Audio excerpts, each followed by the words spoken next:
আমি কাঁচা মাছ খেতে ভালোবাসি। না, না, না, সেই কাঁচা মাছ নয়, ইলিশ মাছ। মানে ইলিশ মাছ যেটা কাঁচা রান্না করে আরকি, সেই কাঁচা মাছটা খেতে খুব ভালো লাগে। তো আমি সকাল, সকাল উঠে পড়েছি, তাই দেখো মুখটা বাংলার ৫ হয়ে আছে। অত সকালে উঠতে হয়েছে। এখন বাজে সকাল ৬:৩০। তো ৬:৩০ র সময় চলে এসেছি বরের সঙ্গে হাটে বাজার করতে। তো আমি আজকে করব মাছের বাজার।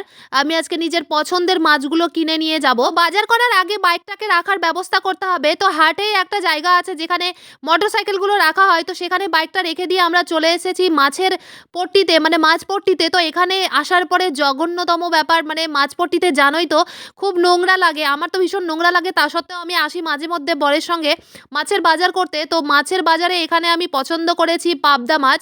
পাবদা মাছ আমার ছেলে খেতে ভীষণ ভালোবাসে, আর এখানে ৩ কেজি ২.৫ কেজির কাতলা মাছ ছিল, সেটা পছন্দ করেছি। তো এই দেখো এখানে আমাদের যেই মাছটা পছন্দ করেছি সেটা এখন বানিয়ে দিচ্ছে। তো এটা হচ্ছে কাতলা মাছ, এটা ২.৫ কেজির।